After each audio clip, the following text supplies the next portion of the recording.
పాకిస్తాన్ ఆర్మీకి మరోసారి ఘోర అవమానం ఇది. దాదాపు 500 మంది పాకిస్తాన్ జవాన్లు లొంగిపోయారు బలూచిస్తాన్ ఆర్మీకి. బిఎల్ఏ దెబ్బకి పాక్ ఆర్మీ పరుగులు పెట్టింది. కాళ్ళపై పాకుతూ బిఎల్ఏకు సరెండర్ అయ్యారు. ఆ 500 మందిని వాహనాల్లో తిరిగి పంపింది బిఎల్ఏ. ఇప్పటికే స్వతంత్ర దేశంగా ప్రకటించుకుంది. బిఎల్ఏను అణచివేసేందుకు భారీగా పాకిస్తాన్ సైన్యాన్ని పంపుతుంది. కానీ ప్రతిసారి ఓటమితో ఆర్మీ వెనుదిరుగుతోంది. బిఎల్ఏ దెబ్బకు ఇప్పటికే పలుమార్లు జవాన్లు పారిపోయారు. తాజాగా మరొక 500 మంది లొంగిపోయారు. ఇది పాకిస్తాన్ ఆర్మీ చీఫ్ అసీం మునీర్కు ఘోరమైన అవమానం. తమ జోలికి వస్తే ఇదే రిపీట్ అవుతుందంటూ బలూచ్ చెప్తోంది. నిజంగా చాలా హాస్యాస్పదంగా అనిపిస్తుంది. కనీసం వాళ్ళ సొంత దేశంలో పాకిస్తాన్ ఆర్మీ బలూచిస్తాన్ ఉద్యమాన్ని కట్టడి చేయలేని పాకిస్తాన్ ఆర్మీ లొంగిపోయి కాళ్ళపై ఎలా నేలపై పాకుతూ శరణు జొచ్చుతున్న ఆ పాకిస్తాన్ ఆర్మీని చూడండి. ఇలాంటి పాకిస్తాన్ ఆర్మీ చీఫ్ అక్కడెక్కడికో అమెరికాకి వెళ్ళి సగం ప్రపంచాన్ని మాతో తీసుకెళ్తామంటూ ప్రగల్భాలు పలుకుతాడు. ఇక వాడి నియమనాలు వాడి గురించి ఎంత తక్కువ మాట్లాడితే అంత మంచిది. ఎందుకంటే ఆ అసీం మునీర్ అనేవాడు ఆల్రెడీ వాడి భార్య పిల్లలకి పాకిస్తాన్ సిటిజన్షిప్ ఇప్పించుకున్నాడు. అమెరికా సిటిజన్షిప్ పొందగలిగాడు. వాళ్ళ పౌరసత్వాన్ని పొందగలిగాడు. ఎందుకంటే ట్రంప్కు నోబెల్ శాంతి బహుమతికి ప్రపోజల్ పెట్టాడు, ప్రతిపాదించాడు. ఇది వాళ్ళ బతుకులు, ఇవి వాళ్ళ పరిస్థితి. సో అది అలా పక్కన పెడదాం. కానీ మీరు చూస్తున్న ఆ దృశ్యాలు పాకిస్తాన్లో ఉన్నటువంటి బలూచిస్తాన్ ప్రావిన్స్, అది అతిపెద్ద ప్రావిన్స్. అది ఈ బలూచిస్తాన్ ప్రావిన్స్ ఏదైతే ఉందో ఇరాన్ భూభాగాన్ని అనుకొని దాదాపు 700-800 కిలోమీటర్ల సరిహద్దును పంచుకుంటుంది. సో ఆ బలూచిస్తాన్ ప్రావిన్స్ అనేది చాలా కీలకమైంది. పాకిస్తాన్లో ఉన్న రాష్ట్రాల్లో అది పెద్ద రాష్ట్రం, సింధు పంజాబ్ తర్వాత. ఇక్కడ అపారమైన ఖనిజ సంపద ఉంటుంది, అపారమైనటువంటి వనరులు ఉంటాయి. కానీ ఇక్కడి వనరులను, ఖనిజ సంపదను దోచుకొని పోయి మిగతా ప్రాంతాల్లో పెడతారు. మిగతా ప్రాంతాల్లో పెట్టడం పోను పాలకులు మింగుతారు, వాటిని దోచుకొని దాచుకుంటారు. మరి బలూచిస్తాన్ ప్రజల పరిస్థితి ఏంటి? ఇది ప్రశ్నించిన బలూచిస్తాన్ కార్యకర్తల్ని, బలూచిస్తాన్ హక్కుల కార్యకర్తల్ని, బలూచిస్తాన్ మేధావులను, బలూచిస్తాన్ ప్రజలను నానా హింసలు పెడతారు, చిత్రహింసలు పెడతారు, అణచివేస్తారు. దీంతో తిరుగుబాటు బలూచిస్తాన్లో ఇక లాభం లేదనుకొని పాకిస్తాన్ ఆర్మీకి చుక్కలు చూపిస్తున్నారు. మనకు తెలిసిందే, మనం పాకిస్తాన్ ఆపరేషన్ సింధూర్ జరుగుతున్న సమయంలో కూడా బలూచిస్తాన్ ఓవైపు, మనం ఓవైపు, అటు ఆఫ్ఘనిస్తాన్ నుంచి ఓవైపు చుక్కలు చూపించారు పాకిస్తాన్కి. సో ఆ రకంగా ఎక్కడ ఎప్పుడు పాకిస్తాన్ ఆర్మీ బలూచిస్తాన్లో అడుగుపెట్టినా ఘోర ఓటమి. తరుముతారు. అక్కడికి వెళ్ళగానే ఆయుధాలు గుంజుకుంటారు. అక్కడి గిరిజనులు ఆ గ్రామాలు ఎగబడతారు, చితకబాదుతారు. వాళ్ళని గుంజుకొని, వాళ్ళ దగ్గర నుంచి ఆయుధాలు గుంజుకొని ఇదిగో ఇలా కింద పడి ఇంకా వాళ్ళని శరణు కోరుతారు. తప్పైంది మహాప్రభు అంటూ అదిగో వాళ్ళ మోకాళ్ళపైన స్కిట్లు చేసి అక్కడి నుంచి ఇంకా తిరిగి అదే బస్సుల్లో మళ్ళీ క్షేమంగా పోని ప్రాణాలతో విడిచిపెడతారు. ఇంకా ఆ పంజాబ్ పక్కన ఉన్న పంజాబ్ రాష్ట్రానికో సింధు రాష్ట్రానికో వదిలేస్తారు. ఇది బలూచిస్తాన్ పరిస్థితి. వాస్తవానికి బలూచిస్తాన్లోని క్వెట్టాను రాజధానిగా చేసుకుని వాళ్ళు ఇప్పటికే స్వతంత్ర దేశంగా ప్రకటించుకున్నారు. స్వతంత్ర రాజ్యంగా ప్రకటించుకోవడంతో పాటు ఒక సొంత జెండా, సొంత చిహ్నం, సొంత పరిపాలన కూడా ఇప్పటికే ఏర్పాటు చేసుకున్నామని చెప్తున్నారు. సో అది బలూచిస్తాన్ల పరిస్థితి. కానీ పాకిస్తాన్ ఆర్మీ మాత్రం అక్కడ ఏదో వెళ్ళి సాధిద్దామని చెప్పి తిరిగి ఇదిగో ఇలాంటి ఓటమి మూటగట్టుకొని చాలా ఘోరమైన పరాభవంతో వస్తుంది. కానీ ఇక్కడ చూడండి, పాకిస్తాన్ ఆర్మీ చీఫ్ మునీర్ మాత్రం ప్రగల్భాలు పలుకుతాడు.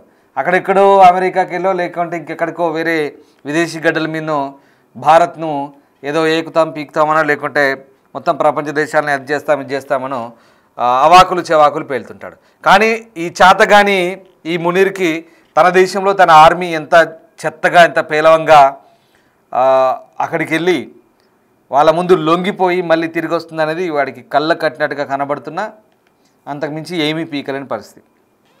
అది బలూచిస్తాన్ లిబరేషన్ ఆర్మీకి ఉన్నటువంటి పవర్. సో ప్రస్తుతానికి బలూచిస్తాన్ లిబరేషన్ ఆర్మీ చాలా క్లియర్గా ఈ పోరాటం కొనసాగిస్తుంది. బలూచిస్తాన్ హక్కుల కార్యకర్తలు కూడా పోరాటం చేస్తున్నారు. సో తాజాగా ప్రస్తుతం ఈ లొంగుబాటు ఒక ఎత్తు అయితే బలూచిస్తాన్లోని టంపు అలాగే జమురాన్ ఈ చాలా ప్రశాంతమైన ప్రాంతాలు, ఇక్కడ పాకిస్తాన్ సైనిక దళాలను లక్ష్యంగా చేసుకొని పేలులు జరిగాయి. దానికి సంబంధించిన వీడియోను కూడా Baloch liberation army media wing హక్కలు అంటారు దాన్ని, అది విడుదల చేసింది. సో ఆ రకంగా దాదాపు 9 మంది పాకిస్తాన్ సైనికులు చనిపోయినట్టుగా చెప్తున్నారు. సో ఆ వీడియో ఇప్పుడు వరుస పేలుళ్ళు అది ఆన్లైన్లో విడుదల చేశారు. ఆగస్టులో అమెరికా ఈ వేర్పాటువాద సంస్థగా బలూచిస్తాన్ లిబరేషన్ ఆర్మీని ఒక విదేశీ ఉగ్రవాద సంస్థగా ప్రకటించింది. సో ఇక్కడ మజీద్ బ్రిగేడ్ అని కూడా పిలువబడే బిఎల్ఈ ఆఫ్ఘనిస్తాన్ సరిహద్దుల్లో ఉన్న పాకిస్తాన్లోని నైరుతి ప్రావిన్స్ అయినటువంటి స్వతంత్ర బలూచిస్తాన్ కోసం పోరాడుతున్న పరిస్థితి. సో ఇక్కడ మొన్నటి మార్చిలో క్వెట్టా నుంచి పెషావర్కు వెళ్తున్న పాకిస్తాన్ జాఫర్ ఎక్స్ప్రెస్ రైలును హైజాక్ చేసినందుకు బిఎల్ఏ బాధ్యత వహించింది. మనకు తెలిసిందే అది. అప్పుడు బిఎల్ఏ ఆ జాఫర్ ఎక్స్ప్రెస్ ట్రైన్ను హైజాక్ చేసి చాలామంది సైనికుల్ని పాకిస్తాన్ సైనికుల్ని హతమార్చినప్పుడు అప్పుడు మళ్ళీ ఇదే దొంగేడుపు, అది భారత హస్తం ఉంది, భారతే జయించింది, బిఎల్ఏకు మద్దతు ఇస్తుందంటూ ఈ పాకిస్తాన్ పాలకులు చేతగాని పాలకులు చేసే ఆరోపణలు. సరే, అది అలా ఉంచితే అప్పుడు ఆ సంఘటనలో మొత్తం పౌరులు భద్రతా సిబ్బంది కలిపి దాదాపు 31 మంది దాకా హత్యకు గురయ్యారు. 300 మంది ప్రయాణికులు బిఎల్ఏ బందీలుగా ఉంచారు. సో ఆ రకంగా తర్వాత అది చర్చలు జరిగాయి, అది విడుదలయ్యారు అనుకుందాం. సరే, అది వేరే విషయం. అంటే అక్కడి నుంచి కూడా తమ ప్రతాపం ఏంటో చూపిస్తున్న పరిస్థితి. సో బిఎల్ఈ ఎక్కడ అవకాశం దొరికితే అక్కడ ప్రస్తుతానికి పాకిస్తాన్ సైనికులను పాకిస్తాన్ పాలకులను ఒక రకంగా ఉచ్చపోయిస్తుందని చెప్పాలి, లిటరల్లీ. సో అది పరిస్థితి. ప్రస్తుతానికైతే ఈ బలూచ్ లిబరేషన్ ఆర్మీ ఈ జమురాన్ అనే ప్రాంతంలో పాకిస్తాన్ సైన్యాన్ని పెద్ద ఎత్తున మట్టుబెట్టినట్టుగా కూడా తెలుస్తుంది. దానికి సంబంధించిన వీడియోలు కూడా మనకి ఇంకా కొన్ని కారణాల వల్ల పూర్తి స్థాయిలో చూపించలేకపోతాం. సో మొత్తం మీద ఇక్కడ చాలామంది సైనికులు మరణించారు, అలాగే చాలామంది గాయపడ్డట్టుగా తెలుస్తుంది. సో ఓవరాల్గా బలూచిస్తాన్ లిబరేషన్ ఆర్మీ ప్రస్తుతానికైతే ఇప్పటి వరకు జరిపిన దాడులకు సంబంధించి బిఎల్ఏ మొత్తం 285 సాయుధ దాడులు చేసింది జూలైలో. ఇది బలూచ్ పోస్ట్ అయితే దీనికి సంబంధించిన నివేదికలు చెప్తుంది. సో 2025 నుంచి 25 జనవరి నుంచి ఇప్పటి వరకు దాదాపు 300 అటాక్స్ చేసింది దగ్గర. సో దీని ఫలితంగా 670 మంది దాకా పాకిస్తానీ సైనికుల్ని హతమార్చినట్టుగా చెప్తుంది. ఇవన్నీ కూడా ఫిదాయి దాడులు, పట్టణాలను స్వాధీనం చేసుకోవడం, అలాగే జాఫర్ ఎక్స్ప్రెస్ ట్రైన్ను హైజాక్ చేయడం వంటి ఈ ఘర్షణలు, ఈ ఆపరేషన్లు ఉన్నాయి. సో ఆ రకంగా మనకు తెలిసిందే బలూచిస్తాన్ ఒక్కొక్కటి పట్టణాలను స్వాధీనం చేసుకుంటూ ముందుకు వచ్చింది. దాదాపుగా అన్ని చోట్ల జెండాలను ఎగరవేసింది. సో అక్కడ బలూచ్ లిబరేషన్ ఆర్మీ చెప్తున్నటువంటి నివేదికల ప్రకారం బలూచిస్తాన్లో పాకిస్తాన్ దళాలను తిప్పికొట్టడము, అలాగే అక్కడ వాళ్ళ ఒక పూర్తి స్థాయిలో వాళ్ళ ప్రాబల్యాన్ని అక్కడ స్థిరపరచుకోవడం అనేది చేస్తున్న పరిస్థితి. వాళ్ళను బిఎల్ఏ యోధులుగా వాళ్ళు పేర్కొంటున్నారు. సో ఇక్కడ ఆ ప్రాంతం అంతా సైనిక కాన్వాయ్లు, స్థావరాలు, నిఘా సిబ్బంది, అలాగే మిలిషియన్ లక్ష్యంగా చేసుకొని నిరంతరం ఇక్కడ పోరాటాలు చేస్తున్నామంటే ఇటు పాకిస్తాన్ చెప్తోంది. సో ఆ రకంగా మొత్తం మీద అయితే బలూచిస్తాన్ లిబరేషన్ ఆర్మీ ప్రస్తుతం దాడులు పెంచుతుంది. ఎప్పటికప్పుడు పాకిస్తాన్ సైనికుల్ని టార్గెట్ చేసుకొని ఈ స్వాతంత్రం కోరుకుంటున్న ఈ వేర్పాటువాద సంస్థ బలూచిస్తాన్ అయితే కేవలం పాకిస్తాన్ సైనికుల్ని లక్ష్యంగా చేసుకొని పూర్తి స్థాయిలో దాడులు చేస్తున్న పరిస్థితి. సో ఆ రకంగా మొత్తం మీద బలూచ్లో స్వయం ప్రతిపత్తి కోసం అయితే బలూచిస్తాన్ ఆర్మీ పోరాటం చేస్తున్న పరిస్థితి. సో మొత్తం మీద ఇది బలూచిస్తాన్లో ప్రస్తుతం ఉన్న పరిస్థితి. సో ఓవరాల్గా బలూచిస్తాన్లో జరుగుతున్న పరిణామాలన్నీ కూడా ఒకసారి మనం గమనిస్తే కనుక వాస్తవానికి ఇది కొత్తేం కాదు. బలూచిస్తాన్లో మీకు మళ్ళీ చెప్తున్నాను, పదే గతంలో కూడా చాలా సందర్భాల్లో చెప్పాల్సి వచ్చింది. అసలు బలూచిస్తాన్ పోరాటం ఏంటంటే ప్రధానంగా అక్కడ సహజ వనరులు, అపారమైన సంపద ఉంది. ఇక్కడ నుంచి దోచుకొనిపోయి మిగతా ప్రాంతాలకు పెడుతున్నారు. అక్కడ ప్రాంతీయ తత్వం, ప్రాంతీయ విభేదాలు, పరిపాలన పరంగా సరైన ఆదరణ దక్కపోవడం, అక్కడి ప్రాంత ప్రజల్ని, నాయకుల్ని, ప్రజాప్రతినిధుల్ని అసలు కనీస సౌకర్యాలు కూడా ఉండవు. అక్కడ ప్రభుత్వ సంక్షేమ కార్యక్రమాలు కూడా అమలు కావు. సో దీంతో అక్కడ వాళ్ళకి కడుపు మంట.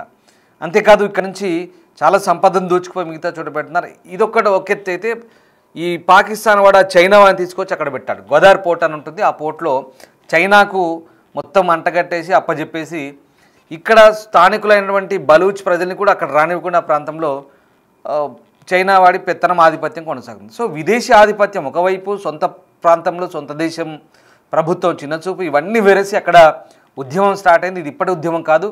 మన స్వాతంత్రం వచ్చినప్పుడే, ఇండియా పాకిస్తాన్ విడిపోయినప్పుడే బలూచిస్తాన్ కూడా సపరేట్ అవ్వాల్సింది. కానీ పాకిస్తాన్ పాలకులు కానివ్వకుండా కొన్ని కుట్రలు చేసి అప్పటి నుంచి అడ్డుకున్నారు. సో అప్పటి నుంచి వాళ్ళకి ఉద్యమం ఉంది. మళ్ళీ 2000 సంవత్సరంలో బిఎల్ఏ మళ్ళీ ఏర్పడి అప్పటి నుంచి కూడా ఎంత జరుగుతుంది. సో ఏదేమైనా ప్రపంచ దేశాలు తమను గుర్తించాలంటూ బలూచ్ కోరుతోంది. ఐక్యరాజ్య సమితి, భారత్ కానీ అందరూ గుర్తించాలని కోరుతుంది. మొత్తం మీద బలూచిస్తాన్ లిబరేషన్ ఆర్మీ ఏదైతే ఉందో వాళ్ళకు వాళ్ళు ఫ్రీడమ్ ఫైటర్స్గా చెప్పుకుంటున్నారు.